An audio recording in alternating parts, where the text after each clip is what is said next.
हिंदी साहित्य की दुनिया में आपका फिर से स्वागत है। आज हम करेंगे एक कहानी यह भी।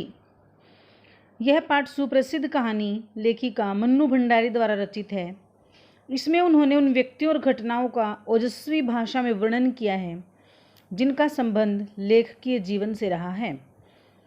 मन्नू भंडारी के किशोर जीवन से जुड़ी घटनाओं के साथ उनके पिताजी और उनकी प्राध्यापिका शीला अग्रवाल का व्यक्तित्व विशेष रूप से उभरकर सामने आया है, जिन्होंने आगे चलकर उनके लेखकीय जीवन में महत्वपूर्ण भूमिका निभाई है। यहाँ लेखिका ने अपनी किशोरावस्था में घटित घटनाओं का सजीव चित्रण किया है, साथ ही तत्कालीन वातावरण का भी सजीव चित्रण किया है।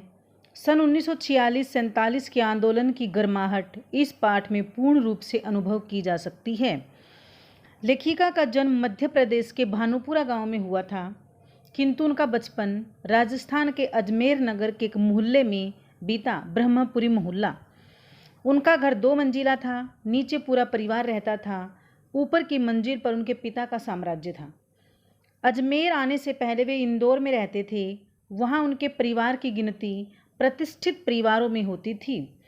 उनके पिताजी शिक्षा में गहन रुचि रखते थे। कमज़ोर छात्रों को तो घर बुलाकर पढ़ाते थे। उनके पढ़ाए हुए छात्र आज बड़े बड़े पदों पर काम कर रहे हैं। उनके पिता उदार हृदय, कोमल स्वभाव, संवेदनशील होने के साथ साथ क्रोधी और अहंकारी स्वभाव वाले भी थे। एक बहुत बड़े आर्थिक झटके ने उनके अंदर तक हिलाकर रख दिया। उन्हें अपने लोगों के द्वारा ही विश्वासघात मिला, चोट मिली, धोखा मिला, जिसके कारण वो अंदर तक हिल गए, अर्थात वो बहुत दुखी हो गए। इसलिए वे इंदौर से अजमेर आए थे। यहाँ आकर उन्होंने हिंदी अंग्रेजी कोश तैयार किया। वह अपनी तरह का पहला शब्दकोश था। इस शब्दकोश से उन्हें प्रसिद्धि तो मिली, लेकिन आर्थिक स्थिति उनकी मजबूत नहीं हुई, अर्थात पैसा नहीं मिला। कमज़ोर आर्थिक स्थितियों के कारण उनका सकारात्मक स्वभाव दब कर रह गया, अर्थात वो पहले बहुत अच्छे विचारों के थे, सकारात्मक विचारों के थे, लेकिन वो झटका लगने के कारण वो धीरे धीरे नकारात्मक विचारों के हो गए और कहीं ना कहीं उनके मन में हीन भावना या शक की दृष्टि पनपने लगी। यहाँ तक कि वो हर स्थिति में अपने बच्चों को भी संदेह की दृष्टि से देखने लगे। लेखिका ने अपने पिता की अच्छी और बुरी आर्थिक दशा का उल्लेख करने के साथ साथ उनके व्यक्तित्व के गुणों और अवगुणों की ओर भी संकेत किया है। नवाबी आदतें, अधूरी महत्वाकांक्षाओं का सदा शीर्ष पर रहने के बाद नीचे उतरने की पीड़ा सदा क्रोध के रूप में उनकी पत्नी पर बरसती रहती थी। अपने बहुत निकट के लोगों से विश्वासघात मिलने के कारण वे बड़े शक्की स्वभाव के हो गए थे। उनके उस शक के लपेटे में अक्सर लेखिका और उसके भाई बहन भी आ जाते थे, नहीं तो उसकी माँ उसके शक के लपेटे में ज़्यादातर आती थी। लेखिका ने अपने विषय में कहा, वह काली और दुबली पतली थी। लेखिका की उससे 2 वर्ष बड़ी बहन खूब गोरी, हंसमुख और स्वस्थ थी। पिता की कमजोरी गोरा रंग था, अतः हर बात में उसकी प्रशंसा और उससे तुलना ने लेखिका में कैसी हीन भावना भर दी कि वे आजीवन उससे उभर न सकी। लेखिका की बड़ी बहन सुशीला उससे गोरी थी, तो उसके पिताजी हर बार उसकी तारीफ करते थे, लेकिन लेखिका की नहीं। इससे लेखिका के मन में हीन भावना पैदा हो गई। लेखिका ने अपने 2 वर्ष बड़ी बहन सुशीला के साथ बचपन में हर प्रकार का खेल खेला था।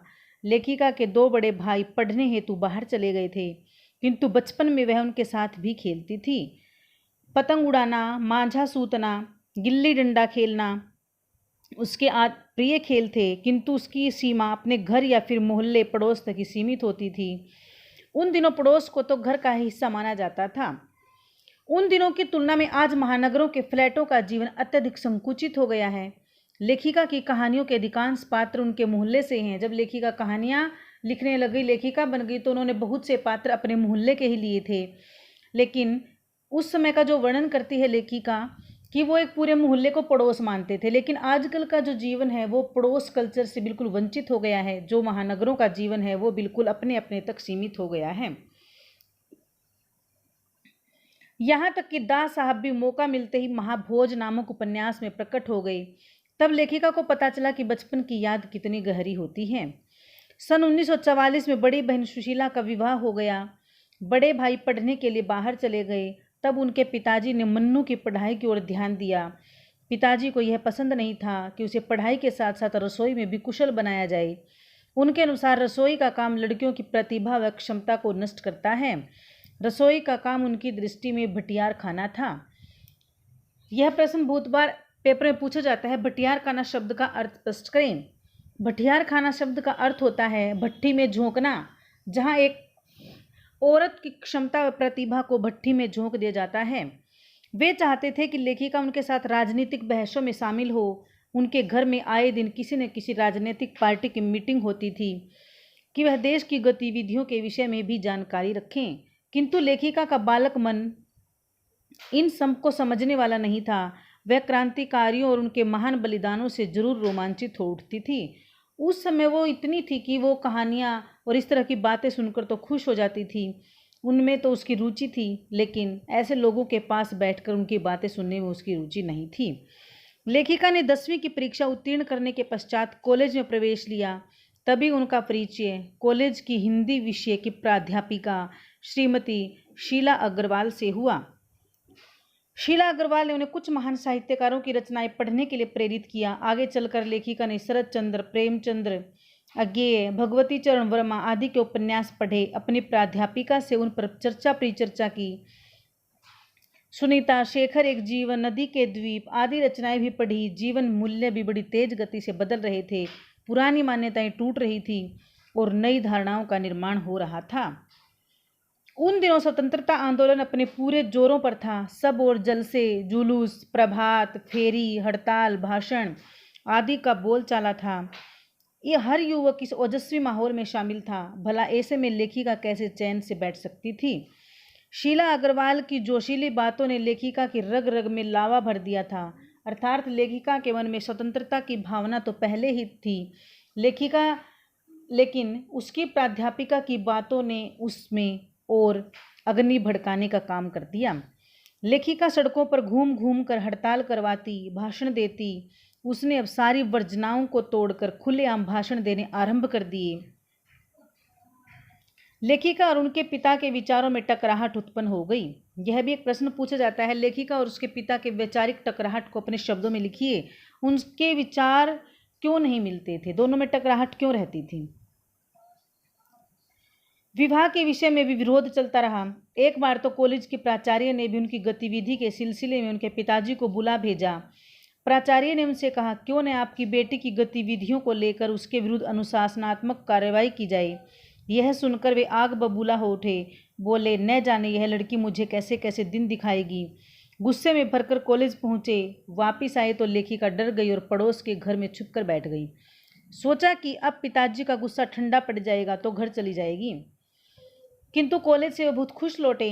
पता चला कि पिताजी उन पर बहुत गर्व कर रहे हैं। उन्हें पता चला कि सारा कॉलेज उनकी बेटी के इशारों पर चलता है।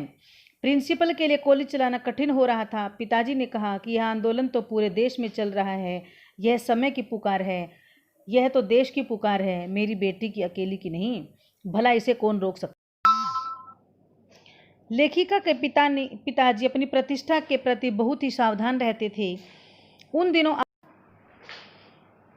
दिनों आज़ाद हिंद फौज के मुकदमे को लेकर देश भर में हड़तालें चल रही थी। दिन भर विद्यार्थियों के साथ घूम घूम कर लेखिका भी हड़ताल करवाती रही और संध्या के समय बाजार के चौराहे पर लेखिका ने भी जोशीला भाषण दिया, जिसे सुनकर लोग बहुत प्रभावित हुए। पिताजी के किसी दकियानुसी मित्र ने लेखिका के प्रति उनके कान भर दिए और फिर क्या था कि उनका क्रोध भड़क उठा। उन्होंने लेखिका को घर से बाहर न निकलने की चेतावनी दे डाली। किंतु तभी नगर के प्रतिष्ठित डॉक्टर भी अम्बालाल ने लेखिका को देखते ही उसके जोशीले भाषण की खूब तारीफ की, जिससे पिताजी की छाती गर्व से फूल उठी। इस प्रकार लेखिका पिताजी के क्रोध से बच गई। अर्थात दो कारण ऐसे हुए थे जब लेखिका के पिता को बहुत क्रोध आया और उसकी तारीफ सुनकर उसके पिताजी का गुस्सा शांत हुआ और उसको अपनी बेटी पर गर्व भी हुआ। बात यह थी, लेखिका के पिताजी अंतर्विरोध में जीवन में जी रहे थे। वे नगर में विशिष्ट भी बनना चाहते थे और सामाजिक छवि के बारे में भी जागरूक रहते थे। ये दोनों चीज़ें एक साथ प्राप्त करना चाहते थे। सन 1947 में मई मास में कॉलेज प्रबंधक समिति ने प्राध्यापिका अग्रवाल को लड़कियों को भड़काने के आरोप में कॉलेज से नोटिस भेज दिया। उधर थर्ड ईयर की कक्षाएं बंद कर दी गई।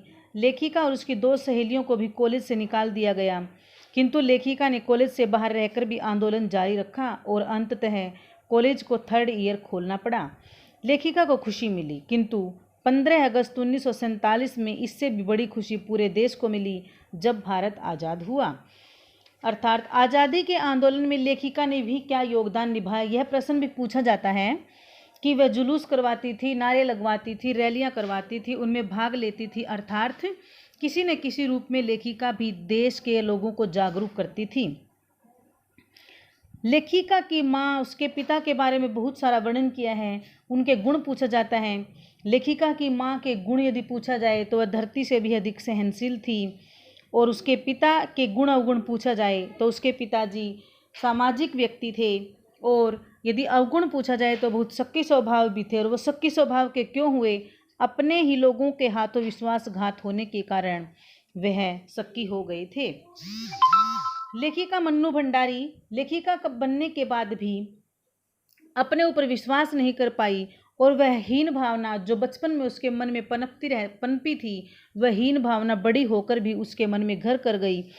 उसको अपनी किसी भी कृति पर विश्वास नहीं होता था, हमेशा डरी और सहमी रहती थी, चाहे उसने कितनी बड़ी उपलब्धि प्राप्त कर ली हो। आज का महानगरीय जीवन वैसा आत्मीय पूर्ण नहीं रह गया है जैसा लेखिका के बचपन में था। आज हर व्यक्ति अपने अपने काम में व्यस्त है। उसे इतनी भी फुर्सत नहीं मिलती कि वह अपने आस पड़ोस के विषय में जाने और दूसरों के सुख दुख में सम्मिलित हो। लेखिका के लिए शीरा अग्रवाल जी के केवल विषयगत ज्ञान देने वाली शिक्षिका ही नहीं, बल्कि लेखिका के लिए मार्गदर्शक भी थी। उनकी प्रेरणा ने लेखिका के मन में एक जोश की भावना भर दी, एक प्रेरणा भर दी, जिसके सहारे वह इतनी बड़ी लेखिका बन पाई, और आज तक यह लेखिका सबके हृदय में वास करती है। लेखिका पड़ोस के वातावरण से बहुत प्रभावित हुई थी। इसका प्रभाव इतना गहरा था कि वहाँ के लोगों का जीवन उनके मन में छाया।